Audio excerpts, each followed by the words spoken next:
So, einen wunderschönen guten Morgen und herzlich willkommen in einer neuen Folge. Wir haben Montag, wir haben neue Woche, wir haben den Mais ab und wir stürzen uns direkt in den Herbst. Als erstes steht Pflanzenschutz an. Raps gucken wir uns gleich vor Ort an. Ich war jetzt, kann ich euch sagen, ich habe den gedrillt, ewig trocken, weiß ich nicht, 4-5 Wochen kein Wasser, schlechten Feldaufgang, außer ein Stück, das sieht ziemlich gut aus. Der kommt jetzt nach, wir hatten vor 14 Tagen mal Regen, der kommt jetzt nach, relativ spät. Jetzt habe ich mir bei der ersten Gräsermaßnahme, wollte ich nicht fahren, habe gedacht, naja, da kommen 3 Zottel hoch, da brauchst du noch nicht machen. Also das war die Woche davor, Montag ist Regen angekündigt, dann nimmst du die Welle mit. Okay, dann hatten wir letzte Woche Montag Regen und ich wollte am Wochenende darauf, also das Wochenende vor einer Woche, wollte ich dann Gräsermaßnahme machen, hatten wir komplett Sturm. Dann war ich eine Woche Mais häckseln, jetzt sind wir ein bisschen spät dran, jetzt sieht das fast aus wie Rasen. Und jetzt fahren wir auf dem ersten Stück eine Herbizidmaßnahme gegen Gräser und gegen Zweikeimblättrige. Ja, die machen wir direkt sauber, den ganzen Rest nur gegen Gräser, weil da kommt noch eine Rapswelle jetzt nach, Auflaufraps. Den könnten wir natürlich schädigen, weil der ist ja nun wirklich sehr, sehr zart. So. Ich wasche gerade die Spritze, das heißt, ich habe die jetzt einmal gefüllt, 1000 Liter Wasser, Reinigungsmittel rein und fahre die jetzt leer. Ja? Hier sehen wir die Restmenge. Ich habe jetzt hier eingegeben 800 Liter Wasser auf dem Hektar, also die war komplett leer. Das ist jetzt alles nur Reinigungsmittel. Und ihr seht selber, 800 Liter Wasser, 4 Bar, funktioniert, pulsiert. Ja, also man kann das wirklich gut erkennen. Hier oben habt ihr so einen Strich. Also es sind immer viele, die über die Pulsweitenmodulation eine Frage stellen. Hier oben habt ihr so einen Strich. Ne? Das ist quasi wie sehr am Limit ist diese Düse, diese Kalkulation bei 4 Bar 800 Liter. Wenn wir jetzt ein bisschen schneller fahren, ich meine, irgendwann schafft es meine Pumpe einfach nicht mehr. Seht ihr? Okay, wir kommen jetzt hier in die Zone ran.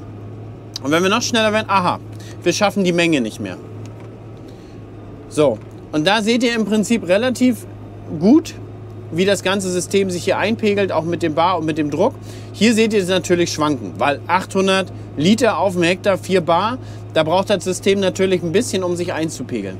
Und jetzt jetzt fahre ich mal für euch eine Kurve. Und jetzt seht ihr, wie sich das Ganze verhält. Ja? Das heißt, für die Kurve, für die äußere müssen wir jetzt noch langsamer fahren. Und innere, mache ich euch mal auf, ist ja nur Wasser. Innere seht ihr das hier pulsieren. Ja? Das heißt, außen geht es fast durchgängig, innen pulsiert es. Und wo sich das Gestänge jetzt rückwärts bewegt, haben wir sogar gar nichts. Guck mal, da außen haben wir durchgängig den Strahl und hier innen fängt es jetzt wieder, jetzt fahren wir ein bisschen gerade, jetzt fängt es wieder mehr an zu pulsieren.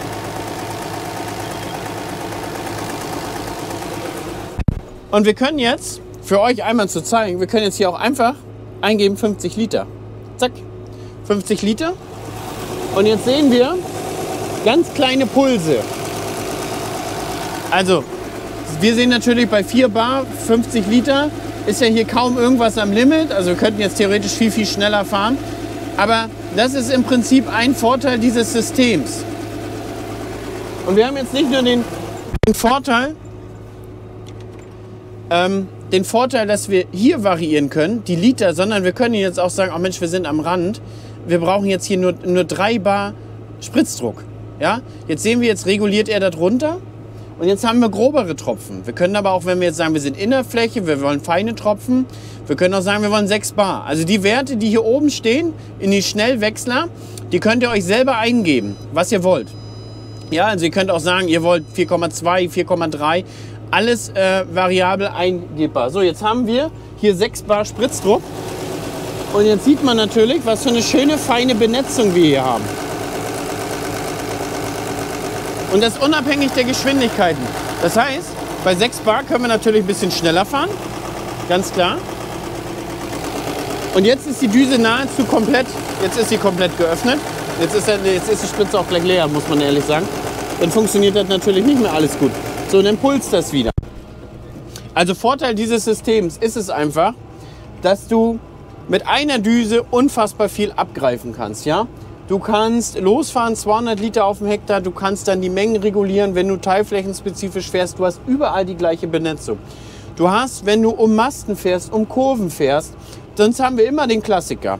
In der Innenbahn zu viel Mittel, Außenbahn zu wenig Mittel. Dadurch kriegen wir Resistenzen.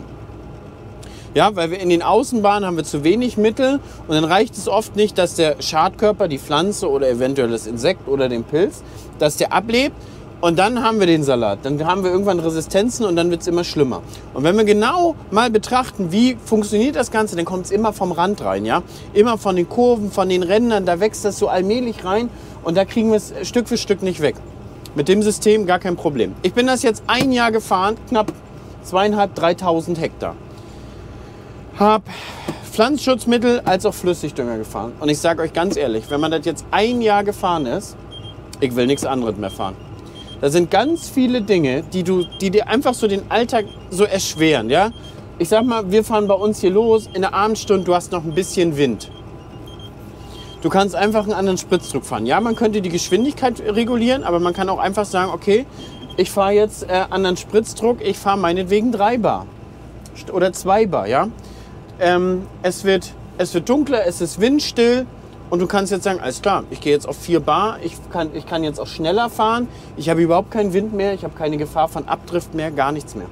So, und das geht weiter bis zum Flüssigdünger. Bei Flüssigdünger war es immer so das Problem, bei mir, bei meiner Spritze, wenn ich jetzt zum Beispiel teilflächenspezifisch mache, zweite Gabe, und da habe ich Zonen bei, da fahre ich 150 Liter und da habe ich aber Zonen bei, da fahre ich nur noch 20 Liter.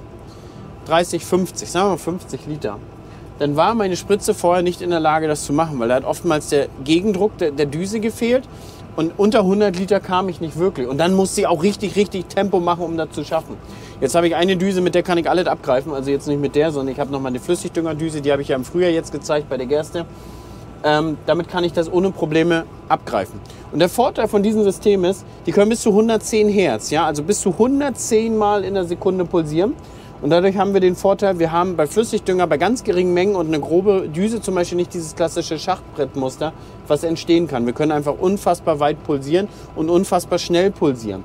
Deswegen können wir auch zum Beispiel mit einer groben Düse bei wenig Wasseraufwendmenge können wir zum Beispiel trotzdem langsam fahren, weil wir dementsprechend nicht nur die Pulse, sondern auch die Frequenz ändern. Das heißt, wie häufig und wie lang die Düse aufgeschaltet ist. Ja? Das geht in beiden Varianten. So, Vorteile, Einzeldüsenschaltung, das ist total geil. Ja, hatte ich vorher nicht. Und dann sogar kann jede einzelne Düse eine Applikationskarte. Und das muss ich sagen, das könnte mein Fendt jetzt zum Beispiel nicht. Der kann das nicht und der kann auch nicht 54 Düsen schalten. Das Trimble-System kann es ohne Probleme. Ja, habe ich auch jetzt eine Saison mitgearbeitet. Und John Deere habe ich jetzt nachgefragt, der kann es auch, weil voraussichtlich, oder das ist ziemlich sicher, der 6R wird mit meinem Spritztrecker. Und zum nächsten Jahr steht dementsprechend eine Änderung an, der 800er wird vom Hof gehen. Aber dieses System genauso gut kann ich euch empfehlen. Leistungsstark, geht schnell wie Sau. Also der hat auch die Leistung, für jede Düse eine einzelne Applikationskarte zu fahren. Also der absolute Wahnsinn, was dieses System leisten kann, wie gut es lenkt. Also ich bin da echt mit zufrieden. Also das Trimble-System spricht mich total an. Wie gesagt, auch ich glaube 244 Teilbreiten. Also da kann auch ein, keine Ahnung, Agrifac mit 48 Meter, 25 Zentimeter Düsenabstand kriegt das System auch abgegriffen. Dann waren ein paar Fragen und die werden mir tatsächlich auch immer so häufig gestellt. Also wenn ich irgendwo bin, ist Pulsweitenmodulation tatsächlich immer ein Thema. Das interessiert viele, gerade so die Pflanzenbauer. Damit hast du natürlich noch mal komplett andere Möglichkeiten, was du dir vorher so erträumst hast, mit Pflanzenschutz, mit Düsen, mit Mengen, mit Verstäuben, ohne Düsen zu tauschen. Das ist schon ein geiles System. Aber zum Beispiel ist dann eine Frage immer, wie lange hält das System? Diese Pulse, wie lange kriegt er das hin, das so weit hinzubekommen? Ich habe das Ganze mal für euch weitergetragen an Bibi Lieb. Und die Antwort war, sie haben bis jetzt auch mehrere Maschinen zum Beispiel in Australien bei sehr rauen Bedingungen zu laufen, also sehr viel Staub, sehr viel Dreck, die zum Beispiel mit Flusswasser spritzen, was jetzt nicht 100% rein ist, auch Sandanteil hat. Und da gibt es Spritzen, die haben schon weit über 40.000, 50.000 Hektar geleistet. Und da funktioniert das System immer noch. Mein Bedenken war nämlich, weil ich habe nämlich gesagt, wie sieht es aus mit Mikronährstoffe? Wir fahren ja hier Mikronährstoffe, wir fahren ja Salze. Wie sieht das Ganze aus? Und da war das die Antwort, ja. Und diese Betriebe fahren teilweise auch Mikronährstoffe, gar kein Problem. Das war die Antwort. Also wie gesagt, ich habe das für euch erfragt, das war die Antwort. Dann ist eine häufige Frage, Moment, ich will einmal kurz nochmal flüssig, nochmal Wasser aufpumpen. Also ich ziehe jetzt Wasser von den Frischwassertanks in den Hauptbehälter rein, um nochmal nachzuwaschen, damit das Spülmittel rausgeht, um nochmal Klarwasser in der zu geben. Dann ist eine Frage natürlich, ja, das System lohnt sich absolut, wenn du jetzt, sag ich mal, so wie meine Spritze. Meine Spritze hat ja noch nicht das Ende gesehen. Und ich sag mal, für ungefähr 30.000, was das System jetzt hier kostet, habe ich eine Spritze, die das kann, was alle neuen können. Jetzt kommt ihr und sagt, ja, du hättest doch aber eine neue kaufen können. Gibt doch 40% Förderung. Sind wir mal ganz ehrlich, eine neue Spritze, 6.000 Liter, 27 Meter mit Pulsweitenmodulation, wären wir knapp bei 180.000, 190.000 Euro. 40% abgezogen haben wir immer noch 110.000, 120.000 Euro Kapitaldienst. Mit Zinsen, die aktuell nicht hoch sind. Die aktuell hoch sind, ja. Das heißt vom Kapitaldienst deutlich mehr nochmal. Und dann ist die Frage bei neuen Spritzen. Wie funktioniert das? Und dann habe ich für euch auch mal nachgefragt und da hatten wir tatsächlich auch einen Fall mal kalkuliert für einen bestimmten Betrieb. Und da ist es so, das Ganze in russischer Ausstattung, ja. Das heißt, von Werk aus, ohne Teilbreitenschaltung, ohne Einzeldüsenschaltung, einfach nur an, aus, ja. Und dann Pulsweitenmodulation drauf, dann kommt man ungefähr auf denselben Preis rauf, wie wenn man die, sag ich mal, von Haus aus neu so ausstatten würde, wenn man jetzt sich für Babylieb entscheiden würde. Babylieb zum Beispiel, einer der Vorteile, den ich jetzt sehe, auch wenn ich mich mit anderen Fahrern jetzt unterhalten habe, ist es einfach, dass die hohe Herzfrequenz, ja, dass da viel mehr möglich ist bei der Herzzahl. Dann ist das ein relativ kleines Unternehmen, ist sehr nahbar, muss man ehrlich sagen. Das heißt, wenn ich jetzt den Wunsch habe und sage, passt mal auf Leute, ich will mir jetzt hier Randdüsen bei der Spritze montieren, hinter den Reifen, und genau an den Düsen soll 50% Menge rauskommen. Dann bekommt ihr als Antwort, ja, das ist kein Problem, das machen wir dir. Versteht ihr? Das programmieren wir dir rein. Wenn du das so möchtest, bekommst du eine Taste, dann kriegst du das so rein. So, gespült haben wir. Jetzt fahren wir den Rest nochmal raus. Und da hat man sozusagen Vorteile. Man kann sich die wildesten Möglichkeiten damit quasi zurecht bekommen, zurecht machen. Man kann jetzt auch sagen, wie sieht es denn aus, wenn ich die äußersten 4 Düsen 20% mehr Aufwandmenge möchte. Dann sagen die, ja, alles klar, programmieren wir rein, kriegst eine Taste, dann bekommst du mehr Aufwandmenge am Rand, wenn du das zum Beispiel möchtest. Also da gibt es viele, viele Möglichkeiten, die das alles ermöglichen. Kann ich empfehlen, wie gesagt, das bleibt natürlich drauf, das System. Ich werde das weiter nutzen über die nächsten Jahre. Ich bin völlig begeistert. Alleine schon, weil ich nicht mehr das Problem habe, wenn ich jetzt zum Beispiel eine 0,2er Düse gefahren bin, weil ich wenig Wasser, meinetwegen 100 Liter Wasser mal haben möchte und das möglichst noch fein zerstäuben, also kleine Tropfen haben. Da hast du immer die Probleme, wenn du, ich sag mal, mit Bittersalz arbeitest, mit Mangan und Bittersalz, dass du immer mal kleine Kristalle hast. Oder dass du, ich sag mal, ich benutze Leitungswasser, aber selbst da ist Sand drin, ja? Dass du auch da die Probleme hast, dass du letztendlich kleine Körnchen in den Düsen hast und hast da immer Probleme. Ich bin dieses Jahr das ganze Jahr gefahren ohne Probleme. Einfach durch, weil ich hier eine 0,8er Düse fahren kann, damit jede Tropfengröße, jeden Spritzdruck fahren. Und das sind so einfach so die Kleinigkeiten, die dir einfach den Alltag erleichtern. Und wenn du, ich sag mal so wie ich, Betriebsleiter bist, aber auch selber auf der Spritze fährst und dann kommt es manchmal auf 20, 30 Minuten an und du sparst dir so wie hier einfach schon mal die 20 Minuten, die 10 Minuten für Düsen drehen und was nicht alles, dann ist das schon begeisternd, weil da kommt es wirklich teilweise auf jede Minute an, um die man Zeit sparen kann. So, wir fahren jetzt zum Raps, wir fahren jetzt zum Spritzen. Und da gibt es noch folgende Punkte, die ich da euch zeigen will und die ich mit euch besprechen will. Das zeige ich euch vielleicht im Vorfeld einmal. Ich mag das nicht zu filmen, wenn ich Schutzmontur anhabe, weil es geht trotzdem an die Kamera, dies, das, jenes. Ich zeige euch das vorher in Trockenübung, dann mischen wir es einmal an. Und genau, dann sprechen wir einmal darüber, worauf es beim Spritzen ankommt. Beim beim Anmischen im Behälter. Bis gleich. So, während die Spritze jetzt gerade Wasser zieht, kann ich euch das ja einfach mal zeigen, in welcher Reihenfolge das macht. Also man sagt grundsätzlich von fest zu flüssig. Ich fange jetzt hier an mit Bittersalz gleich dazugeben. Dann kommt für mich Cantor dazu. Ja, damit kann ich noch mal das Spritzwasser konditionieren, Kationen binden, um später eine bessere Wirkung zu erreichen. Ich erhöhe damit die Benetzung, ich erhöhe damit die Wirkung. Und ein bisschen aufpassen muss man tatsächlich, wenn man Verträglichkeitsprobleme hat, zum Beispiel bei einigen Maisherbiziden oder so, haben wir jetzt im Raps nicht. Das heißt, Cantor kommt jetzt für mich dazu, damit konditioniere ich das Spritzwasser auf. Dann kommt bei mir Bor dazu. Ich habe mich dieses Jahr für Boron Plus von Vuxal entschieden. Und zwar, ja, ist ein bisschen teurer. Wir haben aber eine Chelatwirkung. Ja, dadurch haben wir die geschützt. Die Mikronährstoffe. Also Chelate haben mehrere Vorteile, ja. Wir haben da eine Langzeitwirkung, auch wenn es auf dem Blatt ist, haben wir eine Langzeitwirkung. Wir haben den Schutz, wenn es auf den Boden zum Beispiel kommt, unterliegt das nicht gleich Festsetzungsprozesse, sondern ist tatsächlich auf Pflanzen verfügbar über die Wurzel. Und wir haben hier den Vorteil, das ist pH-neutral. Denn wir haben ein ganz großes Problem, wenn wir zum Beispiel mit Bor arbeiten, dass es in den meisten Fällen von anderen Produkten oder andere Produkte erhöhen den pH-Wert.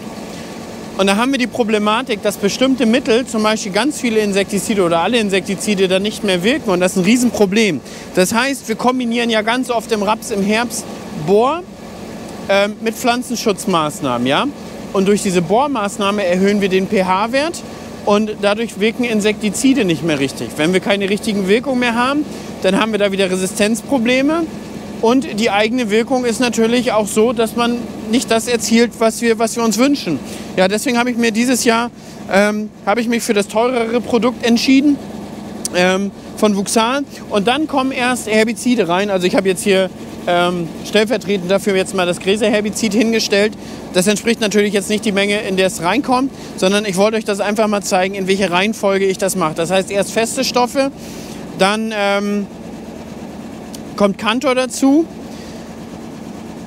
Dann findet man findet generell ganz viel Verschiedenes im Netz über die Dosierung. Also ganz viele sagen von fest zu flüssig und dann aber, bevor man zum Beispiel Mikronährstoffe dazu gibt, erst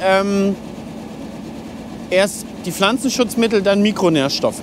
Ich habe zum Beispiel für mich die Erfahrung gemacht, ich gebe erst Mikronährstoffe dazu, dann überprüfe ich nochmal den pH-Wert, gebe eventuell nochmal ein bisschen Zitronensäure dazu, um das nochmal runter zu puffern und dann erst das Pflanzenschutzmittel.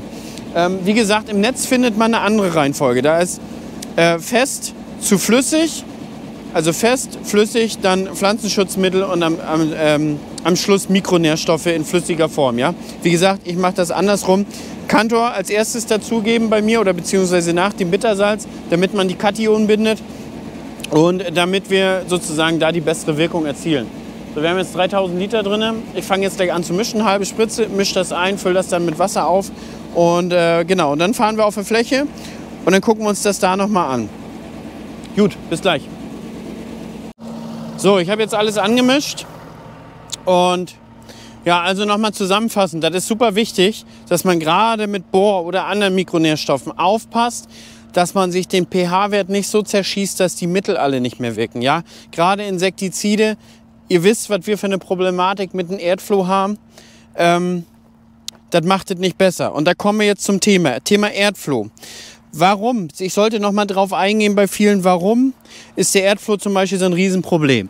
Das, was ihr hier alles seht, ist so Lochfraß, damit geht's los, ja. Wenn wir hier zum Beispiel kleinere Pflanzen haben, hier, ja, da fehlen ja teilweise richtig ganze Blätter, die hier abgefressen werden. Das ist ein Riesenproblem. Und das größte Problem ist aber dann, wenn die Eiablage kommt. Wir können ja mal versuchen, ob wir hier einen rauskriegen. Und zwar, ja, wenn wir uns hier die Pflanze angucken und es kommt zur Eiablage und es kommt zu den Larven. Moment, ich möchte das gerne mal aufschneiden. So, Moment, wir gucken mal, dass wir ins Licht leuchten.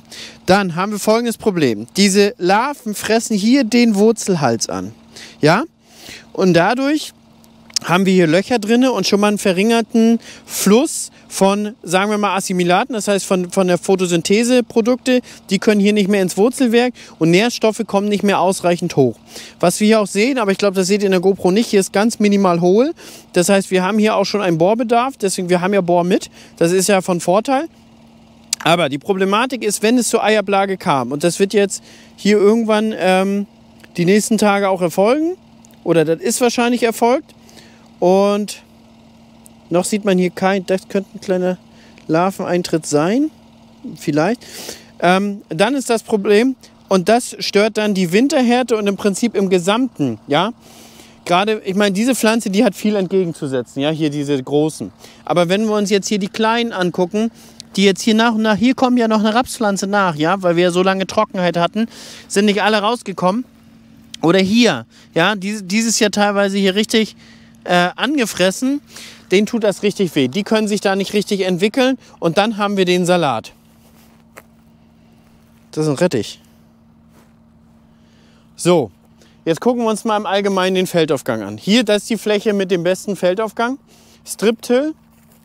Und ja, im Prinzip muss man sagen, wir hatten wirklich so lange und so trocken, dass wir schlechte Feldaufgänge haben hier in der Region. Und jetzt kommt ihr wieder, ja, aber Hannes, Strip-Till. Ich sage euch ganz ehrlich, über jedes Verfahren. In der Richtung hat einer gepflügt, in der wurde gegrubbert, in Direktsaat habe ich da in der Richtung 20 Kilometer gesehen. Und entscheidend dies Jahr war tatsächlich der Saatzeitpunkt. Ja? Wer, ich sag mal, um den 10. August hier gedrillt hat, der hat hier Bestände, die sehen aus wie Rübenacker.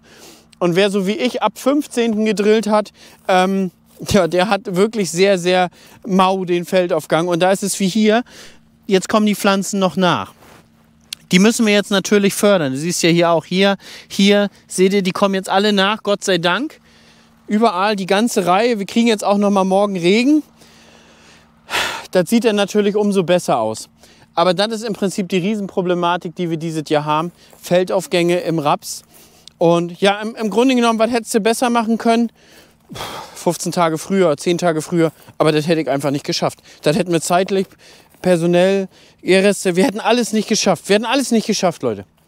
Und von daher müssen wir das so nehmen, wie es ist. Ja, also hier sieht er ja einigermaßen gut aus, der Raps, ja. Sicherlich perfekt ist anders und wir haben es in den letzten Jahren auch schon mal anders gesehen und perfekter gesehen. Aber wir haben erstmal überall hier vernünftig Pflanzen, ja. Und auch so was hier kommt noch eine nach, aber auch so was kriegen wir hier gut kompensiert. Wir sehen aber auch hier wirklich auf allen Pflanzen Lochfraß, ja. Das heißt, Erdfloh ist aktuell ein Thema. Und wenn bei den großen Lochfraß jetzt nicht mehr das Thema ist, weil die kann gegenwachsen, die kann gegenhalten, ist es natürlich letztendlich jetzt hier die Eiablage und die Larven. Ne? Ja, das lässt sich hierzu sagen. Ansonsten hier war auch das Stück, wo ich hier mal im Mais letztes Jahr Probleme mit dem Rettich hatte. Gut, dieses Jahr samt der nicht mehr aus, der wird wegfrieren. Hier so eine Rettichpflanze, ne? Die wird jetzt Gott sei Dank wegfrieren im Herbst. Aber schön ist trotzdem nicht, ne? Schön ist trotzdem nicht. Gräser, wie ihr seht, das ist noch eine Fläche, die sieht ganz gut aus. Hier Strip-Till habe ich auch wirklich den geringsten Gräserdruck hier aktuell, was ich jetzt überall sehe. Und am Vorgewende, ich zeige mal Vorgewende. Da haben wir ja nochmal das Strip-Till-Gerät durchgezogen. Und diese Fläche zum Beispiel haben wir nicht gegüttelt, also doch ab da vorne gegüttelt. Da gucken wir aber gleich nochmal, ob wir da bei der Überfahrt einen Unterschied sehen. Guckt mal, wie schön das hier nachkommt. Seht ihr das? Da war es einfach so trocken, so unfassbar trocken, dass wir keinen Feldaufgang haben. Und wie gesagt, ich habe alles gegüttelt, außer hier vorne. Da waren teilweise, hier vorne ist ein bisschen schwerer Boden, da oben wird es leichter. Da waren die Sanddämme so hoch, da habe ich gesagt, nee, wir gütteln jetzt hier aber nicht. Und so Leute, hier Vorgewende. Nochmal nachgestrip-tillt, ja, dass wir hier so ein bisschen besser reinkommen. Und ihr seht, ja, einmal ein bisschen mehr im Boden rein. A, wir haben hier mehr Gräserdruck und B, wir haben hier auch teilweise nicht so gute Pflanzen und teilweise schlechteren Feldaufgang. Und das sieht tatsächlich auf der Fläche, wo wir mit der Scheibenecke am Vorgewende gearbeitet haben, am schlimmsten aus. So, mal gucken, Schneckenkorn haben wir auch gestreut. Hier ist die letzte Reihe. Entweder kommt noch was nach, doch, die kommen jetzt hier nach. Ich werde nochmal mit Schneckenkorn rüberfahren, damit wir auch hier diese Pflanzen, diese jungen Pflanzen schützen. Sonst Schnecken kommen sehr gerne hier vom Rand rein und fressen das alles weg. Und dann fehlen uns hier diese Pflanzen, ja. Ja, so sieht's aus. Ungefähr ab da Windrad. Ich gucke mal nachher beim Fahren, ob ich Unterschiede sehe. Wenn man jetzt von Weitem guckt, sehen die Bestände ja ganz gut aus und entwickelt sich auch ganz gut. So, also das ist die Problematik diesen Herbst. Das heißt, wir kriegen die Pflanzen, die ja jetzt rauskommen, entsprechen ja einer absoluten Spätsaat für unseren Raum. Ja? Ich sag mal, der Regen kam heute vor 2 Wochen. Heute vor 2 Wochen war der 9. September. Überlegt euch mal. 9. September, dann fängt es an zu keimen. Das entspricht also einer extremer Spätzeit bei uns in der Region. Und die müssen wir jetzt aufpäppeln. Ja? Deswegen nehme ich jetzt hier Nährstoffe mit. Beim Boron Plus ist auch ganz geil. Wir haben da Phosphor drin, wir haben da nochmal Stickstoff drin, wir haben auch nochmal Kupfer-Mangan drin, Zink ist zum Beispiel drin. Dass wir eine vernünftige Entwicklung jetzt haben und jetzt müssen wir wirklich auch ein bisschen Geld in die Hand nehmen, damit wir die Bestände richtig fit für den Winter kriegen. Weil sonst wird hart. Sonst wird hart, Leute. Das sage ich euch so, wie es ist. Ja, hier um die großen Pflanzen mache ich mir gar keine Sorge, aber um die kleineren. Deswegen ist es ganz geil, dass wir eigentlich, ja gut, hier mit Kantor da eine gute Haftbarkeit erhöhen, auch fürs Insektizid, dass wir die Wirkung erhöhen, dass wir mit dem Bohr auch nochmal die Haftung erhöhen und an sich auch nochmal eine gute Wirkung haben. Super, super wichtig, genau. Thema Kurzspritzen würde ich hier noch nicht. Ich will hier absolut die Kleinpflanzen noch nicht treffen. Die großen könnte man sicherlich schon überlegen, aber dadurch, dass das hier alles so gemischt ist, lassen wir es erstmal. Ich fahre jetzt hier meine Herbizidmaßnahme, dann gucken wir mal, dass das wirkt. Ja, wir haben wüchsiges Wetter, heute werden wieder 20 Grad. Das heißt, Wirkung ist sichergestellt und guckt euch das an den Windrädern, wir haben kaum Wind. Das ist perfekt, wenn man hier die Gräser mal guckt. Wir haben eine ganz, ganz leichte Brise und das ist natürlich toll. Das ist natürlich toll. Morgen soll es regnen, deswegen will ich heute unbedingt den ganzen Raps einmal durchfahren mit Gräser, damit der natürlich ein bisschen mehr gegenzuwirken hat. Ne? So sieht er hier aus. Weiß nicht, in der Kamera sieht, glaube ich, ein bisschen schlechter aus. Irgendwie gefühlt sehen Bestände immer schlechter aus. Also hier erkennt man schön die Reihen eigentlich. Und sieht eigentlich ganz gut aus. Ja, wie gesagt, ein paar Reihen kommt es nicht so gut hoch. Aber erstmal ist es gleichmäßig da und dann hoffen wir mal, dass es gut nachkommt. Auf jeden Fall ist mir aufgefallen, irgendwie eine Reihe hat immer dichteren Reihenabstand bei den Körnern oder einen besseren Feldaufgang, ich weiß nicht. Es gibt immer hier Reihen, die wiederholen sich auch alle 12 Reihen. Also ein Aggregat, weiß ich nicht, hat irgendwas anderes gemacht als alle anderen. Hier sieht man auch schön die Fahrgäste, wo wir überrollen, bringen wir Ausfallgetreide zum Keim. Rechts und links nicht. Also wir haben hier noch keine Gräserbehandlung gemacht in dem Stück. Sieht man, glaube ich, einen deutlichen Unterschied gegenüber den Rest. Also, so. Und vorhin noch angesprochen, noch nie Probleme gehabt hier mit Verstopfen und so. Ja, Leute, dann war tatsächlich das erste Mal. Und zwar hatte ich hier, da wo ja die Membranen sitzen, habe ich ja jetzt hier diese Ventile, die ja hier pulsen können. Ne? Und tatsächlich, zwei Düsen haben nämlich durchgängig aufgeschaltet. Hatte ich noch nie gehabt, aber musste ich erstmal nachfragen, was das ist. Ich meine ja wahrscheinlich die Ventile verstopft, war auch tatsächlich. Ich habe jetzt 2 ausgetauscht. Geht wieder, also die sind neu, die Kernfass. Ne? Und ich habe die Vermutung, und das hatte ich schon mal, und da habe ich nicht dran gedacht. Ich habe manchmal so einen kleinen Rest Frischwasser hier in den Tanks. Und dann steht das ja so ein bisschen über Sommer und dann füllst du das wieder neu auf. Aber ist egal. Und durch diesen Rest Frischwasser, da bildet sich so ein Algensumpf, so ein Schleim. Und dann hatte ich schon mal, und dann habe ich mir mit Frischwasser durchgespült, habe ich mir die komplette Spritze, die ganzen kleinen Filter verstopft. Weil das war, also als wir vorhin gefahren sind, war es ja top und lief es ja hervorragend. Und dann bin ich zum Hof, da haben wir ja nachgetankt und dann haben wir aufgemischt, neue Mischung gemacht und komme hier an und mit dem Eimer geht das hier alles nicht mehr. Da habe ich auch gedacht, was ist denn jetzt hier los? Das kannte ich noch gar nicht. Aber wie gesagt, das ist erstmal, also entweder waren jetzt ein paar Sandkörnchen im Spritztank und die haben das verklemmt oder so ein Schleim. Eins von den beiden, also ich habe es auch gehabt. Also so ist es nicht, aber zum ersten Mal und dann, ja gut, jetzt weiß ich auf jeden Fall mal Bescheid, worauf man achten muss. Jetzt habe ich zweimal hier in der Kabine mir wieder reingelegt. Die hatten mir auch Ersatz gegeben, wahrscheinlich für so eine Fälle. Also kannte ich auch noch nicht. Ja, jetzt geht es erstmal weiter, fahren wir hier weiter. So nicht wundern, die Fahrgasse über Striptil wird manchmal ein bisschen huckelig. Als wir nachgegüttelt haben, ist es deutlich besser. Das ist jetzt die erste Überfahrt nach Striptil und Aussaat. Und die Kabinenfederung hier drin ist nicht mehr die beste. Also die ist relativ steif inzwischen schon. Ich nehme aber für diesen Trecker auch kein Geld mehr in die Hand. Also für mich ist die Sache hier abgeschlossen. Knapp 11.000 Stunden. Der hat seine Dienste getan und ja, wie gesagt, da wollte ich eigentlich nichts mehr machen. So, jetzt haben wir noch 20 Grad draußen. Ist auch schon Mittag. Das hat ziemlich viel Zeit gekostet. Und ich werde wahrscheinlich den Rest dann heute Abend fertig machen. 1,5 Spritzen wären es noch. Werden wir sehen. Bis dahin erstmal. Also wir sind jetzt hier auf dem Raps mit der Beiseite, mit dem Assist. Die Rapsreihen kann man hier, glaube ich, ganz gut erkennen. Und man sieht auch, wie das Ausfallgetreide jetzt hier Gas gegeben hat. Aber leider Gottes, von dem Assist sieht man gar nicht so viel. Aber ich denke, das kommt jetzt so langsam. Also mit dem Auge sieht man hier so ein bisschen. Wir haben ja hier das Assist mit der Primera vorgedrillt und dann haben wir rübergelegt. Und ja, wenn man bedenkt, wir haben jetzt, ich sag mal, seit Anfang August, vielleicht kam am 5. August oder so nochmal Niederschlag, aber seitdem, sage ich mal, haben wir jetzt allerhöchstens 20 mm gehabt. Jetzt haben wir den 22. September heute. Das ist nichts.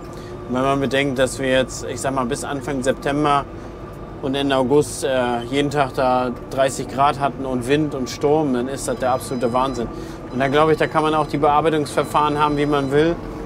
Das wird nichts. Also du kannst, wenn kein Wasser da, dann kein Wasser da. Wie gesagt, dann hätte man einfach nur ganz früh den Raps reindrillen können. Ja, Anfang August. Das muss man aber erstmal schaffen. Wir werden sehen, was sich entwickelt. Also auch hier sehe ich jetzt, war ja auch gestern hier schon mit Anton einmal hergefahren, auch hier sehe ich jetzt, dass der Raps nachkommt. Aber natürlich sehr verschieden. Ne? Während man hier ganz gut Feldaufgang hat und hier in der Bahn, wo wir fahren, eher weniger. Unten da um das Wasserloch, ja auch sehr spärlich, da war es auch schon sehr, sehr sandig. Also wirklich sehr, sehr verschieden. Nicht so, wie man sich das überhaupt vorstellt, aber das ist halt die Landwirtschaft. So. Genau, also ich mache jetzt diese Fläche noch fertig, dann halte ich erstmal an. Bis, denke ich mal, so 17 Uhr, bis sich das anfängt wieder abzukühlen und dann mache ich die letzte Fläche. Die hat von der Straße aus, würde ich sagen, den schlechtesten Feldaufgang. Da war ich jetzt die ganze Fläche nicht zu Fuß, aber nur den Anfang zu Fuß. Und da ist es wirklich so, dass gänzlich das ganze Vorgewende jetzt erst kommt. Das war da, wo wir erst mit Scheibenecke gefahren sind, dann mit Striptil und dann angegürtelt haben. Auf dem anderen Stück mag ich fast meinen, dass da, wo wir gegürtelt haben, der Feldaufgang schlechter ist. Hier haben wir auch gegürtelt, also hier würde ich sagen, hier ist er relativ normal. Aber es ist schon Wahnsinn. Was schon Wahnsinn, was für eine riesen Unterschiede. Und dann, ja, wenn man so ein bisschen durch Mecklenburg-Vorpommern fährt, die letzten Tage, dann zieht sich das natürlich wie so ein roter Faden. Also es gibt Zonen, da gab es natürlich Regen, das weiß ich auch. Das war so westliches Mecklenburg-Vorpommern. Und oben an der Küste, bisschen Rostock, bisschen Stralsund, da stehen die Bestände natürlich toll. Da sehen die Rapsbestände aus wie Zuckerrübenfelder. Und dann gibt es natürlich so meine Region Richtung Brandenburg hoch. Und Janni habe heute mit Jan telefoniert, der sagt, sein Nachbar fängt jetzt an, 100 Hektar Raps umzubrechen. Drillsaat, das ist gar nichts geworden. Ich glaube nach Grubber oder so, aber das spielt auch keine Rolle. Also es ist dieses Jahr wirklich der Wahnsinn. Und ja, ich hätte auch gedacht, dass die, ich sag mal, die gegrubbert haben oder gepflügt haben, dass die halt Feuchtigkeit nach oben holen und dann was hatten, damit er keimt. Aber ich glaube, das ist einfach so, du pflügst, du grubberst, dann hast du hier 30 Grad Wind und ich glaube einfach, die Oberfläche ist innerhalb von Stunden bis 1-2 Tagen ausgetrocknet und dann bringt es dir auch nichts mehr, dann keimt da auch nichts mehr. Ich glaube, da kannst du tatsächlich noch die Gefahr haben, dass der Raps ankeimt, dann nicht schnell genug Richtung Wasser nachkommt mit der Wurzel und dann hast du da das Dilemma. Das mag ich, bin ich ganz froh, dass das bei mir anscheinend so ist, dass der so doll im Trocknen lag, dass der gar nicht gekeimt hat. Ist vielleicht die bessere Variante. Ja, ansonsten werden wir jetzt beobachten, wie er sich entwickelt. Wie gesagt, ich werde ihn erstmal sauber und gesund halten, die Pflanzen, die da sind. Und dann schauen wir mal, wie er sich jetzt entwickelt Richtung Herbst, Richtung Winter. Ich gucke jetzt hier gerade überall, haben nämlich die Schweine hier gewühlt hier zwischendurch. Ist natürlich auch suboptimal. Hier ist übrigens die Fläche, hier hatten wir Weizen und davor Erbse. Und relativ guter Boden, aber ja, unterm Strich muss ich sagen, ob ein guter Boden oder schlechter Boden, das nimmt sich alles nicht viel. Also wirklich über alle Bestände hinweg, guter Boden, schlechter Boden, ist überall so mau der Feldaufgang. Das können einige vielleicht kommen und sagen, hättest du mal dicker gedrillt, aber ist ja nicht so, dass irgendwie jede zweite Korn fehlt, sondern wenn, fehlt es stellenweise. Und ich glaube, da kannst du auch doppelt so viel Saatgut hinwerfen, da kommt dann nichts mehr. Beziehungsweise da kommt dann ja trotzdem nicht mehr. Jo, also ich fahre jetzt das hier mal fertig und mache das andere noch mit dem Gräsermittel und dann würde ich sagen, sehen wir uns morgen in der nächsten Folge wieder. Dann werden wir nämlich, was machen wir denn? Pflanzenschutz sind wir dann eigentlich vorerst durch.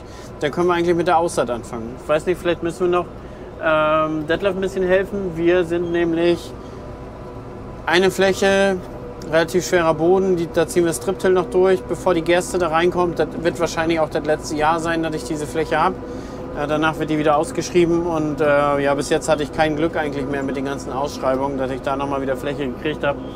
Von daher gehe ich davon aus, dass die danach weg ist. Und ja, deswegen macht es für mich wenig Sinn, da direkt komplett zu sagen, komm, dann machen wir direkt Saat und dann entwickelt sich und für Bodenleben und so. Nee, dann denke ich einfach, dann gucken wir noch, dass wir da ertraglich gut was rausbekommen und runterbekommen und dann gucken wir mal, wie es dann nächstes Jahr da weitergeht. Aber diese eine Reihe, ne, die zieht sich, hat Janni auch, sagt er, eine Reihe hat immer besseren Feldaufgang. Ich weiß es nicht. Leute, bis dahin.